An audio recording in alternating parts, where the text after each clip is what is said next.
All right, well, it's 4 o'clock. We'll call the Redevelopment Authority for November 18th. And we'll go ahead and take the roll, and I'm just gonna refresh everybody's memory with our rules to start off. Attendees will be in charge of muting and unmuting themselves in a timely fashion. Attendees must remain muted when not speaking. State your name before speaking and speak clearly into your microphone. No conversation should be held in the chat box except for technical assistance inquiries. Be mindful of your network Wi-Fi connection quality for meeting participation, and make every attempt to control background noise or distractions. Then we can go ahead and take the roll. Belter, Here. Birmingham,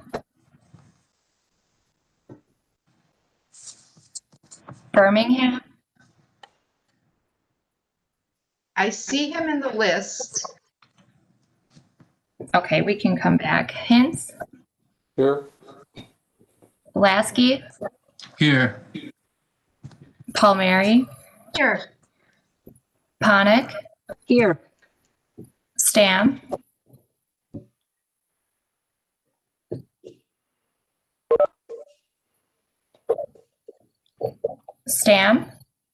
Here. I'm sorry. and Birmingham. Here. All right, thank you, everybody. Next, we have approval of minutes and closed session minutes from September 16th. Take a motion and a second on that. I I'll move move to approval. approve. This is Archie. And the second was from, Hintz, so Archie second. made the motion, and who seconded? Steve Hintz. Steve Hintz, thank you. Any discussion on the minutes for September 16th? All right, please take the roll.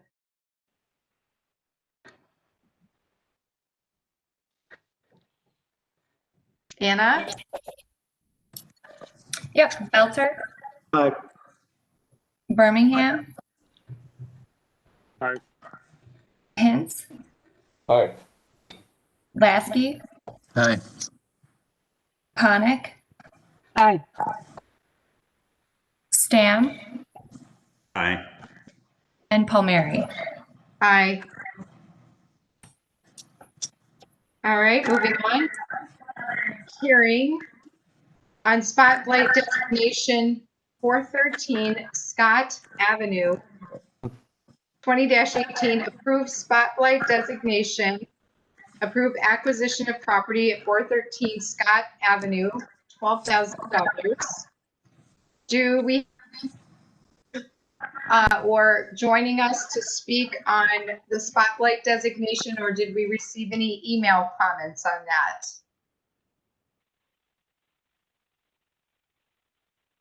No, we did not. Okay. So again, second reading, public hearing spotlight designation for 413 Scott Avenue. And a third and final reading for the public hearing of spotlight designation 413 Scott Avenue. Okay. Motion and a second then? This is Steve Hintz. I move 2018 approve spot blight designation. Approve acquisition of property at 413 Scott Avenue. Jason last Jack second Birmingham, that. I second. Yeah, Jack. All right, any discussion on the spotlight designation?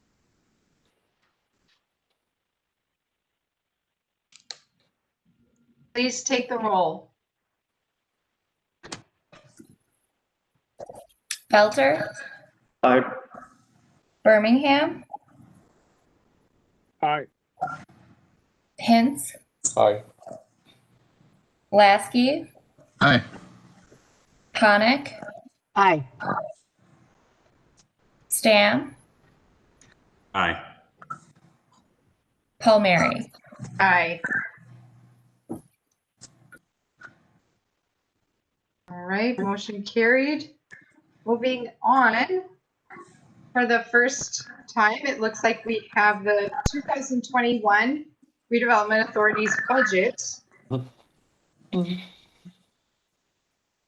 Motion and a second.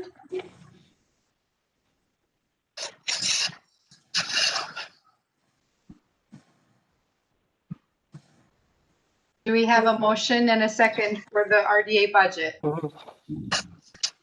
I move approval of the 2021 RDA budget as presented. Suponic second. And discussion. This is Steve. Question for Mr. Davis. One of the items in the budget is $250,000 for gateway blight elimination. Could you enlighten us on what we have in mind here? Yes, be happy to. A year or two ago, we did a planning study for the corridors that lead to the central city of Oshkosh. And those gateway corridors are basically South Park, 9th, Oshkosh Ave, and Jackson to this point in time. And one of the recommendations is to acquire blighted properties on these corridors. So staff had proposed and council has approved some money to acquire and demolish some of the blighted properties along these specific corridors. And that would be consistent with the corridor plans that were adopted earlier a year or two ago. The magnitude of the project, I mean, how many places are we talking about? Let's see, just based on the acquisition demolition price, we're looking at somewhere between 3 to 5 per year based on that dollar amount. It really depends on the property. If we get the property basically almost given to us, we could do a lot more. In some cases, we have to pay some money to acquire it. And I think we acquired 1 or 2 last year on 9th Avenue. Ms. Brandt might have to refresh our memory. I thought we did a couple on 9th Avenue just last year.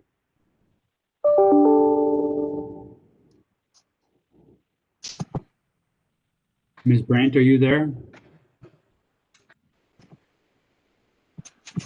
Sorry, it didn't unmute, sorry.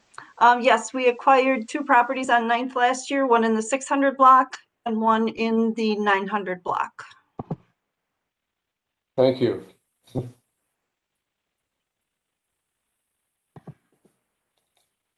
And just to remind the RDA, this is something new that the auditors and accountants have required the RDA to be the recipient of budget funds, because in the past we really didn't have a budgeted amount.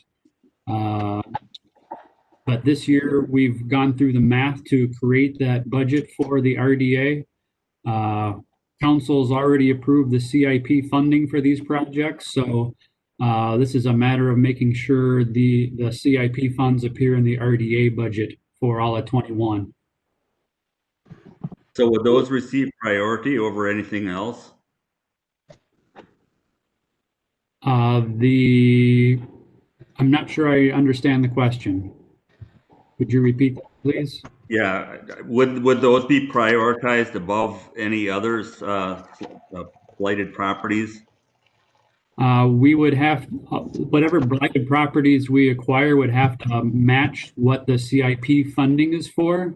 So if it's scattered site, it can be scattered site, but if it's a corridor project, we'd have to spend money on a corridor project. And same thing with the sawdust district, it would have to be in the sawdust district.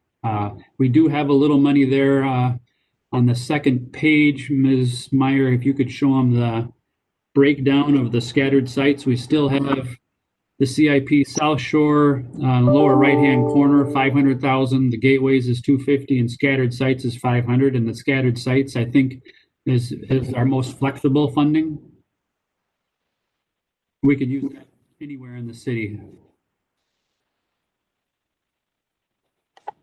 Thank you. Historically, once we've acquired the sites, what have we done? Just demolished and resold, or demolished and made into parkland? Typically, we demolish and resold. In the past, it had almost exclusively been in the Marion Road and South Shore redevelopment areas, and those get redeveloped in other uses. A few years ago, we started acquiring residential properties throughout the city to help with some of the neighborhood revitalization efforts, and that's where the scattered site program came from. And that's been partially funded by block grant funds as well. So the transfer in, if you see the CIP, there's South Shore, gateways, and scattered sites. There's also CDBG potentially, but each of those projects would, if they're CDBG funded, would require a budget amendment that would go to council as well as the acquisition of the property. So the CDBG doesn't have a dollar amount attached to it, but it would be if we have a project such as Scott later, that was earlier today, that would be CDBG funds, and that wouldn't even come out of the CIP dollars we're talking about.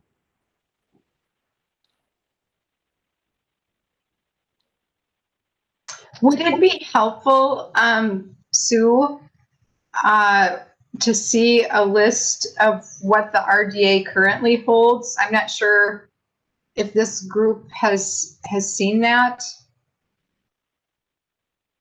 We can certainly include that in follow-up. We do maps every year to show where the RDA parcels are because we're always trying to market them, and we have a map for just about every one of them. So I'd be happy to share that with everybody. And I guess the big question that I have is last year you had $1.6 million, and this year you're talking $1.2 million. Is there a reason for the reduction?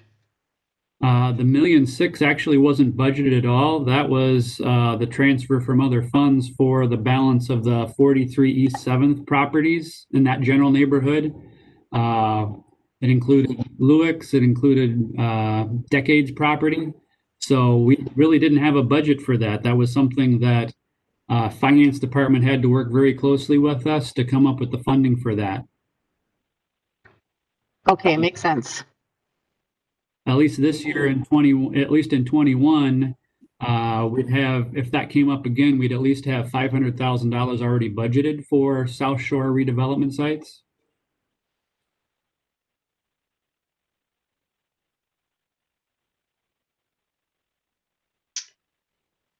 Any other questions or discussion on the budget? I guess I do have one more. If we would do something with CDBG, what is the potential there for bringing? How much could we use? Ms. Brandt, I'd ask you to answer that question because that's sometimes a moving target depending on whether our other CDBG needs are. Yes, that is correct. For the 2020 CDBG program, which we haven't touched any funding yet, we only had, let's see, we had 150,000 because of other projects that we were looking at doing. For the 2021, we haven't even started looking at a budget for that yet. But I'm guessing it'll be somewhere in that same dollar amount, 150 to 200,000. Okay, and Darlene, can we carry over 2020? Yes. It just keeps carrying until we use the funds.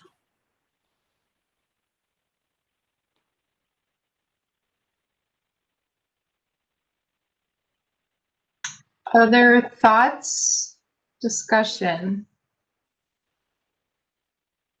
Okay, let's call the roll then on the 2021 RDA budget.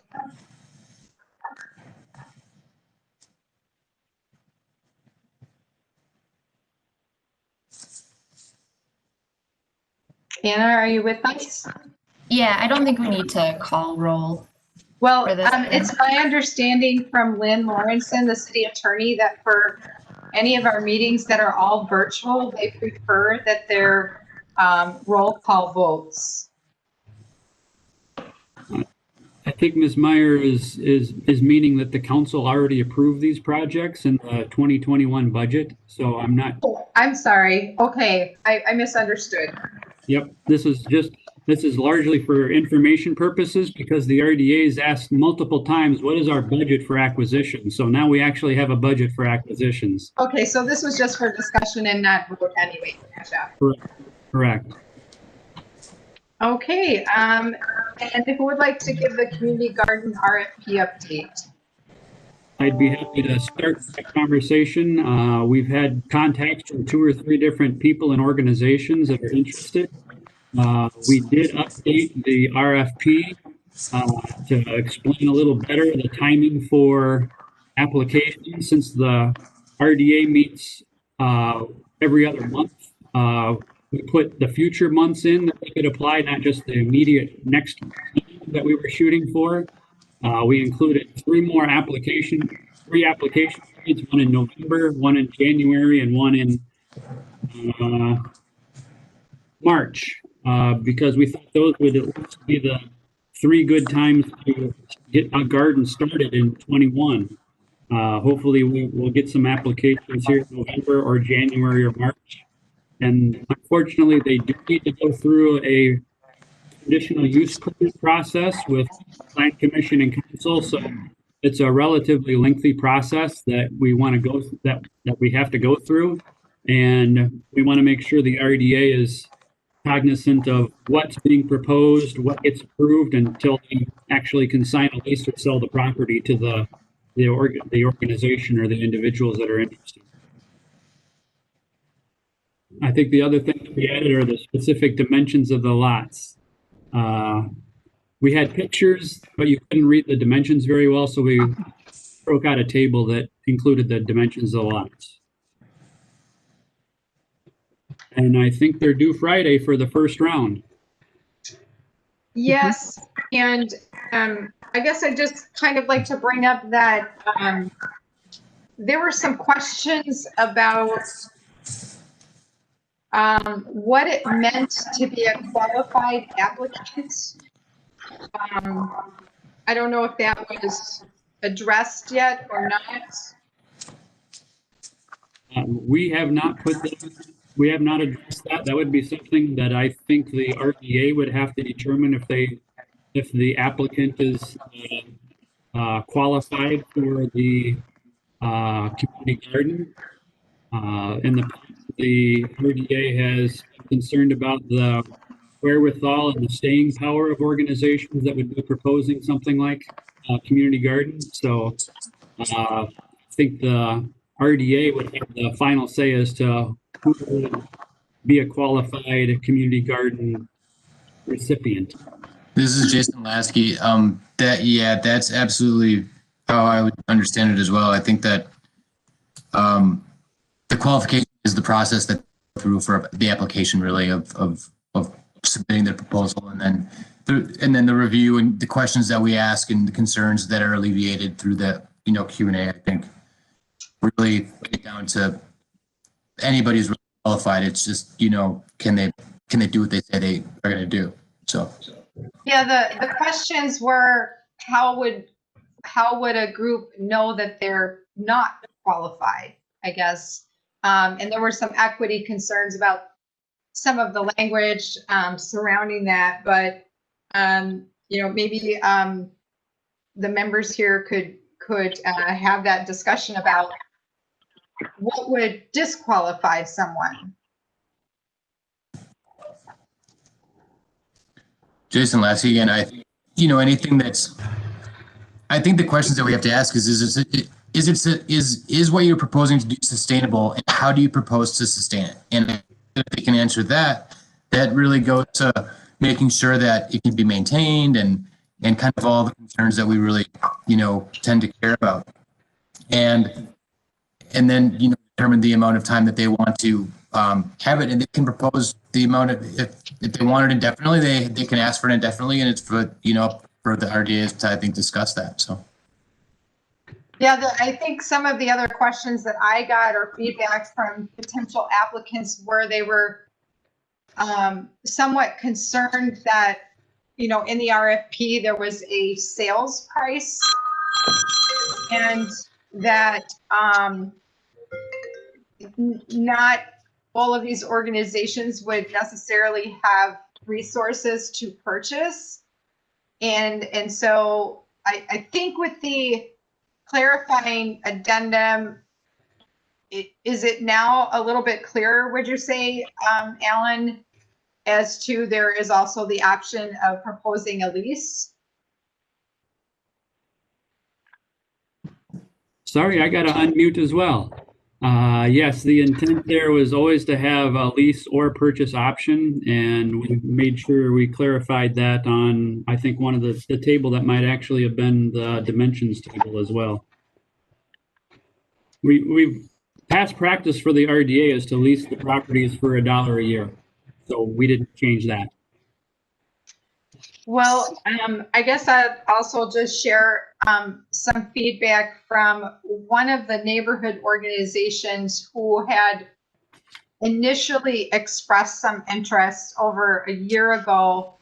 Actually, two of the neighborhood associations, given events this year and some turnover in those two neighborhood associations, their concern is exactly what you brought up, Jason.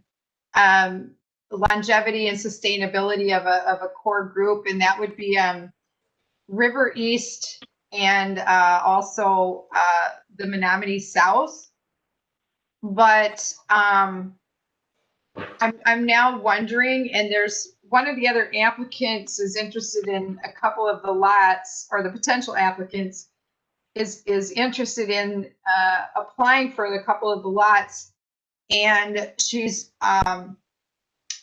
Mia Young works with the extension office and was working on behalf of another group.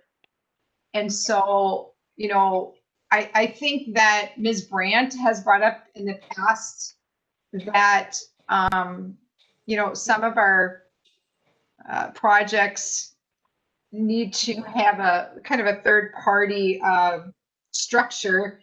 And I believe some of the RDA members brought that up too, having that, like you said, sustainable structure to kind of carry it forward. I mean, perhaps we'll get an application by an organization that would apply for all of the lots and then coordinate them in terms of vetting for the actual users. I don't know if that's true or not. So I don't know if there's anything else as far as updates, but Alan, did you say there were a couple of applications coming in through the office?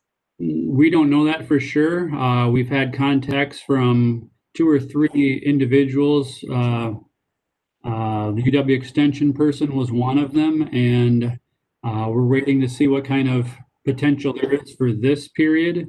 I think it was a relief to some of them to know that they still can apply in January because we only gave them a month, and we tried to time it for the RDA meeting. So if we don't get one or any in November, we still have January and March to look forward to. Still think we could get vegetables or fruits planted in the ground next spring with that schedule. Sure, and I think you know, there were some questions too. I'm trying to remember who was asking me about this. It related to whether or not it had to be, you know, vegetable type produce gardens, or if it could also be perhaps, you know, orchard or, you know, fruit or nut trees. Given some of the conditions at a couple of the lots. And so I don't know if you've had that same question, Alan or Darlene. I've not heard that one. I don't know if Ms. Brandt or Mr. Woosman have heard those questions.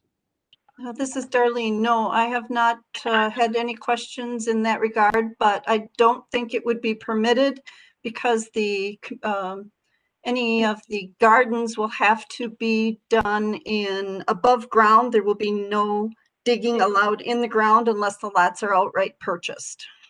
And that's what my feedback was, that I believe the requirement was it had to be the raised beds that were lined because of the lead potential.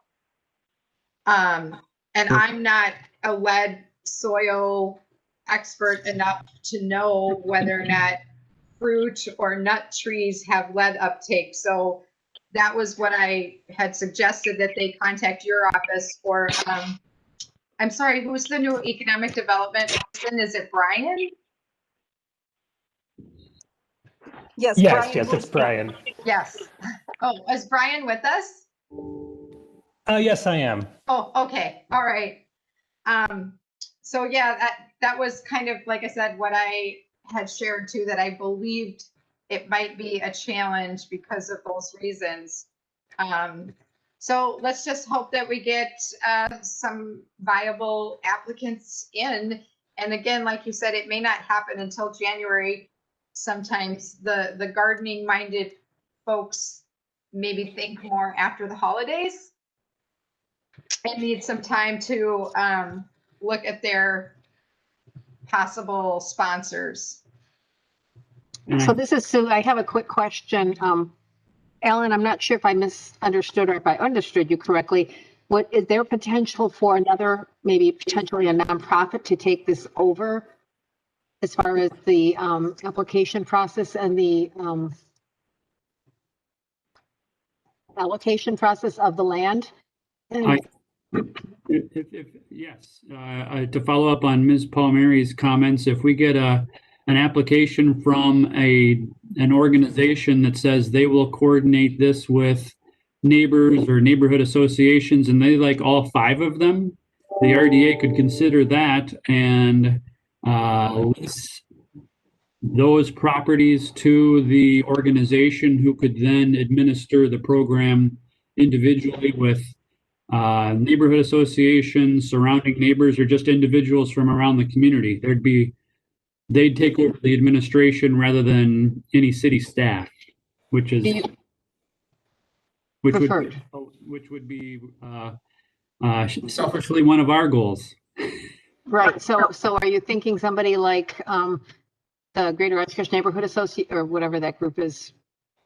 Yes. Company neighborhoods, or maybe Advocap. Advocap, I know that used to do it years ago, but I don't know that they care to do that anymore. But That was brought up to me as well, that an advocate, or maybe even a non-profit faith group, or another entity, who knows, like a Boys and Girls Club or United Way, could say, hey, city RDA, we're interested in, or the UW Extension, they have that agricultural focus within their economic development. So that was, I thought, kind of promising in terms of giving some administrative relief to the vetting process and the coordination. so are we reaching out to them, or are we just being passive, and if they reach back out to us? We've sent this out to all the organizations we've talked about. And I think the extension seemed to be asking the most questions. I know Go H&I is also familiar with the project. I couldn't tell you if anybody's going to propose 1 or 5 at this point in time, though. Okay.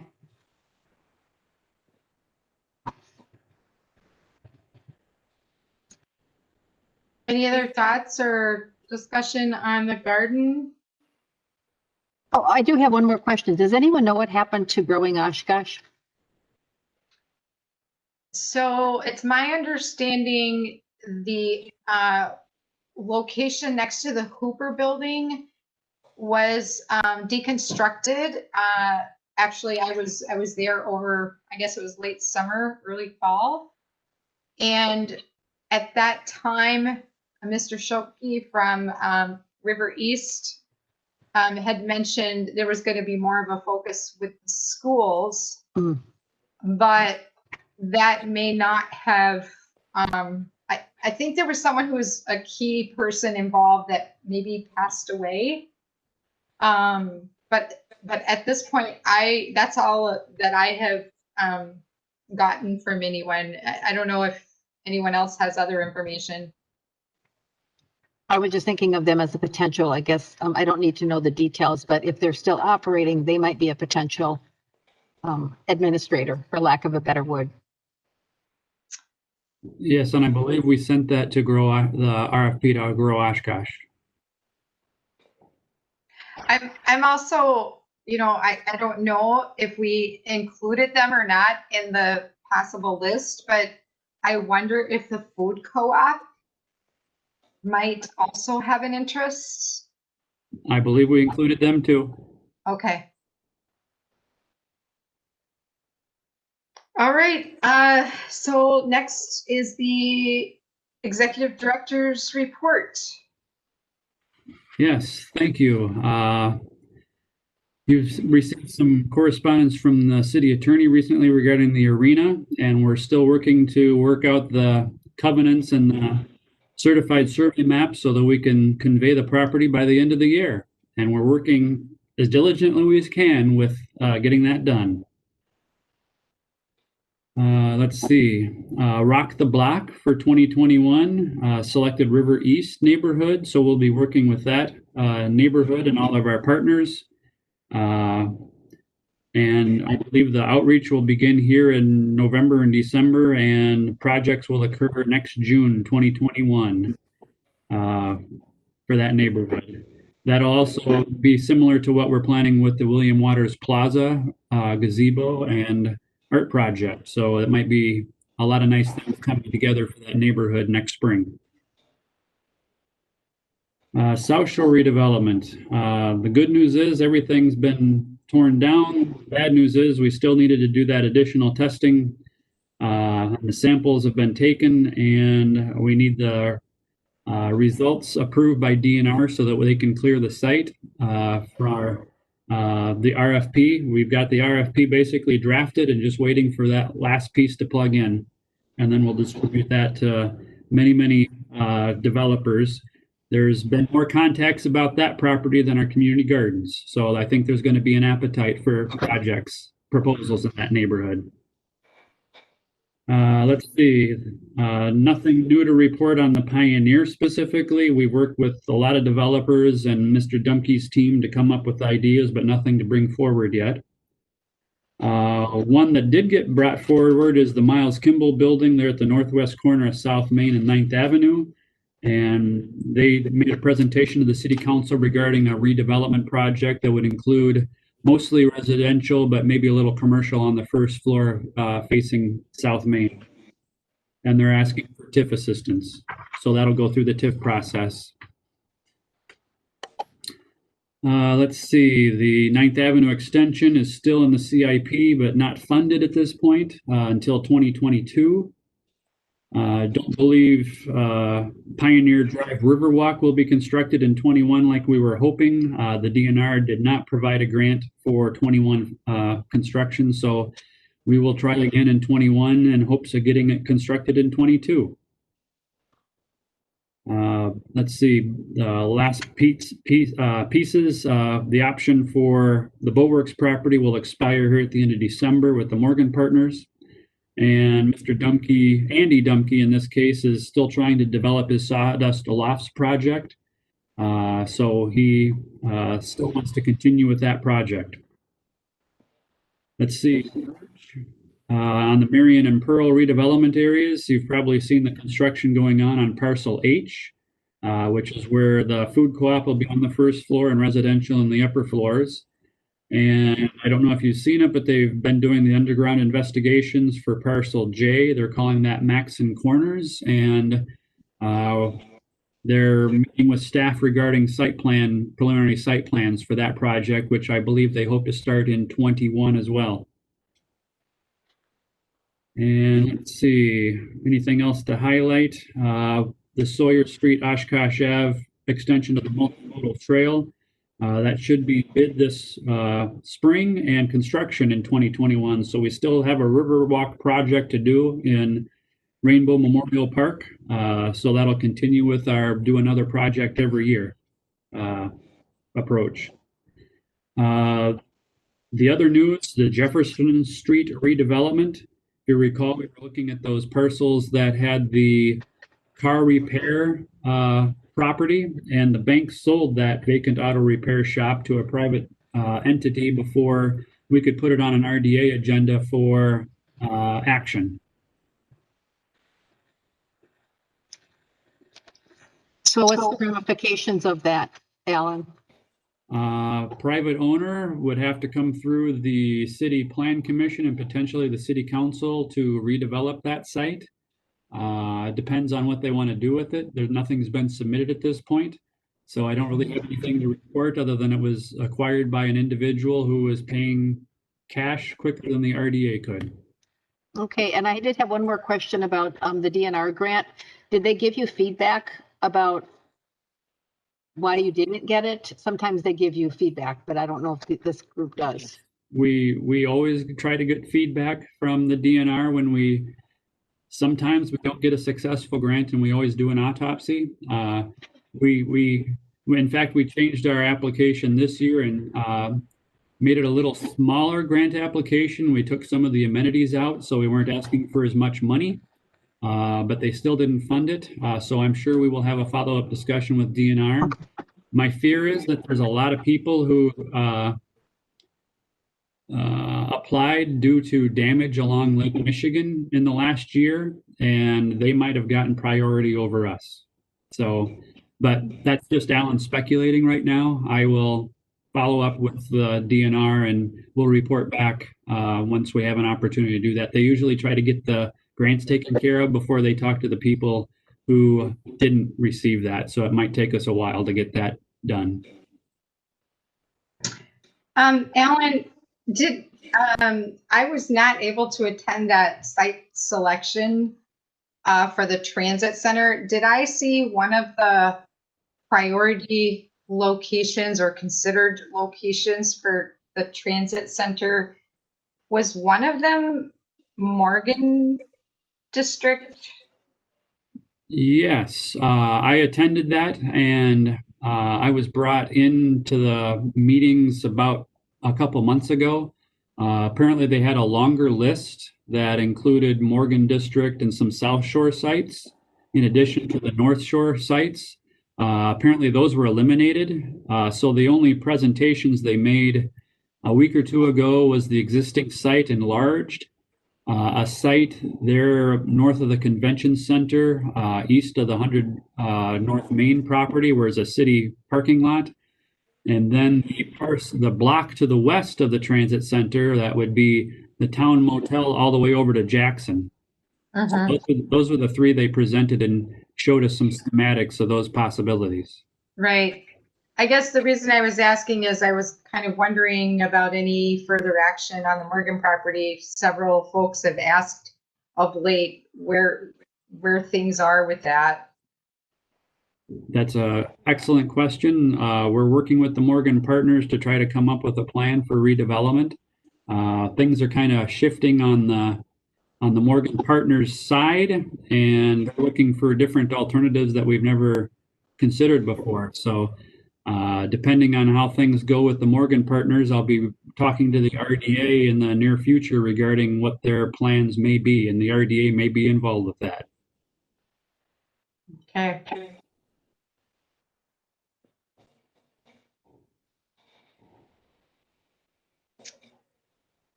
So do we have any other items on the report then? That's all I have to report, unless there's any other questions. A quick question for Alan, and really more of a compliment. When you come south on Butamore Bridge and look at the new bike trail with the blue lighting, it's really impressive. Are we putting that blue lighting theme throughout the river trail?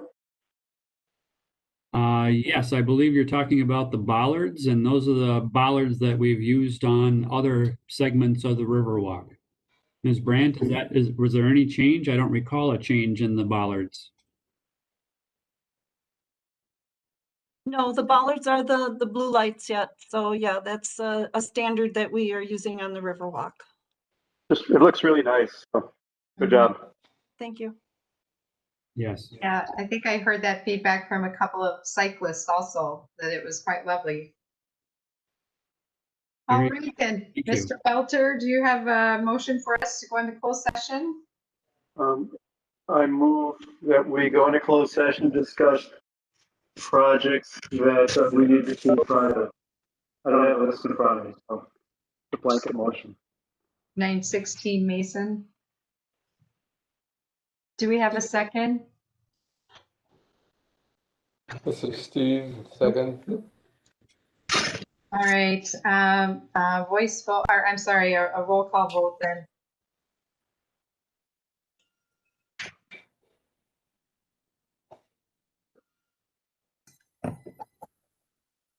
Belter, Aye. Birmingham, Aye. Hintz, Aye. Lasky, Aye. Palmieri, Aye. Ponick, Aye. Stam. Aye. Okay, and then a motion to adjourn. I move to adjourn. Second. And roll call, please. Belter, Aye. Birmingham,